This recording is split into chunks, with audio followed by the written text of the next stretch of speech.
Well, hey there, you're on the internet, I have some free time, and welcome to the Triple N Network, where all you newbie nib nerds can find all the news you'll need. Let's look at an ink today, shall we?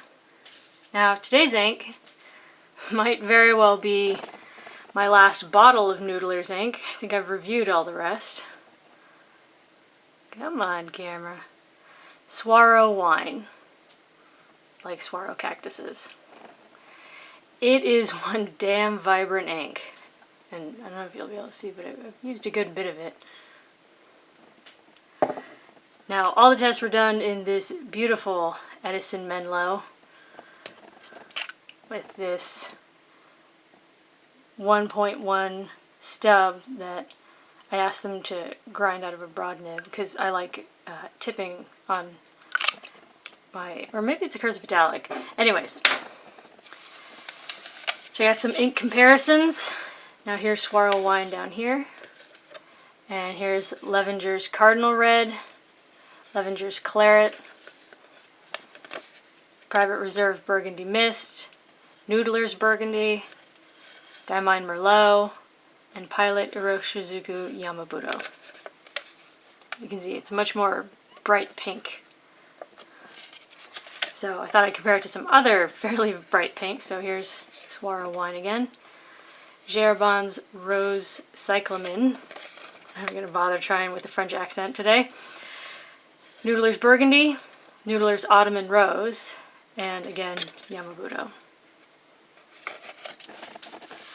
Now, let's check out the chromatography. Here's how you're supposed to do it. Drop of ink, water. As you can see, there's this very light, sort of like primrose pink color, and it goes into a very bright pink, and then there's almost like a, I don't know, like a burgundy up at the top. Now lately I've been letting it dry just to see what the difference is, and as you can see there's really not much. That circle is a little bit darker, but that's about it. On to the paper test. Clairefontaine 90 grams per square meter.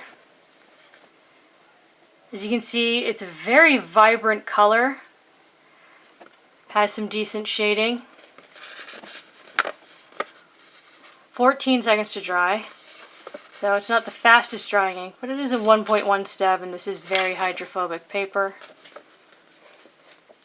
It felt pretty wet. I'd say it was about a 7 out of 10 wetness, so I'd say it is on the wet side for the flow of the ink.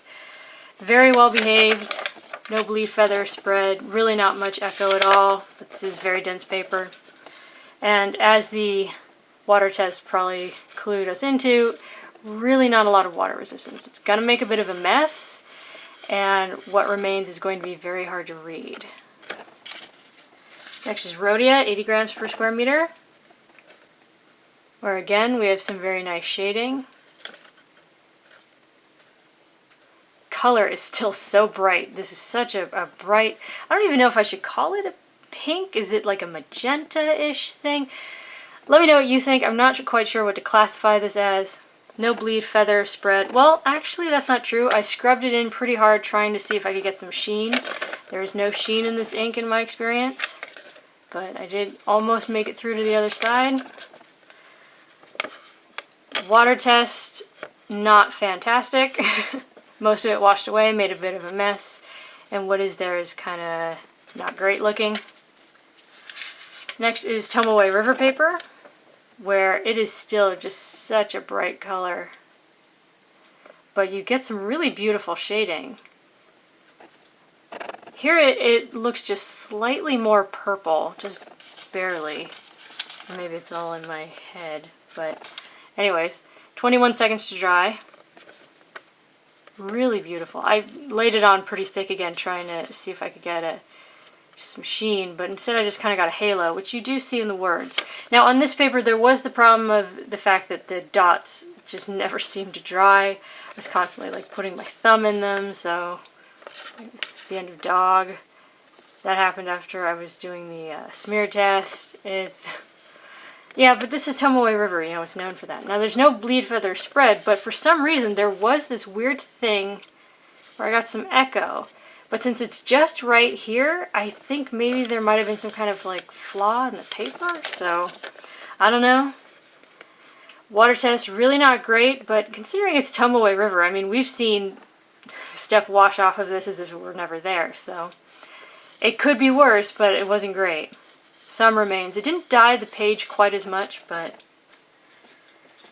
Now, next is 20-pound copier paper, which at the time of my writing this, I thought was like the worst paper ever. Little did I know it could get much worse. Now, on here it took 4 seconds to dry. There is, I'm going to try and bring this in close, there is some feathering, as you'll see. And there is a bit of spread if you look at the line width. Definitely got a broader line. And there was some, I mean, it's very nearly all the way to the other side, so it would not be very comfortable to write with this, but this was a 1.1 stub. And this ink is fairly wet, so... because the paper's so absorbent, more of it remained, but it did feather and explode a little bit. It didn't dye the paper quite as much, though. If you had to, you could probably recover that. It wouldn't be the easiest thing in the world. Next is Mead Notebook Paper, where it took 4 seconds to dry. And, I mean, geez, look at it. Even on the cheap papers, which, you know, seems to sometimes, like, suck the life out of an ink, even on here, it is so vibrant. It's really bold.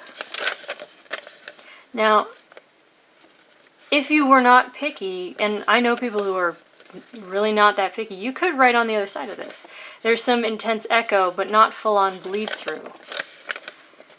I say there's the barest bit of shading, but I'm really not sure that there is.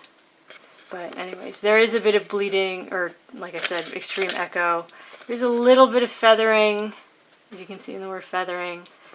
And there is a bit of spread, like if we compare with the Tomoe River, the line does get just a bit broader.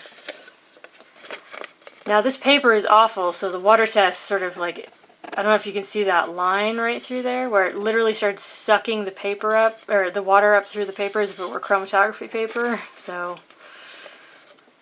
I had to dab it up quickly before the whole thing went, but yeah. And lastly is Moleskine notebook paper, but regrettably this is that, you know, aged and matured Moleskine notebook paper that was behaving freakishly well. Now, it took 12 seconds to dry on here, which I cannot explain, and there was shading, and, you know, it's well behaved and this, that, and the other, but take these results with a very large grain of salt. So, and the water test was pretty bad, but it turned very purple, which was odd. So, there you go. There's Noodler's Saguaro Wine.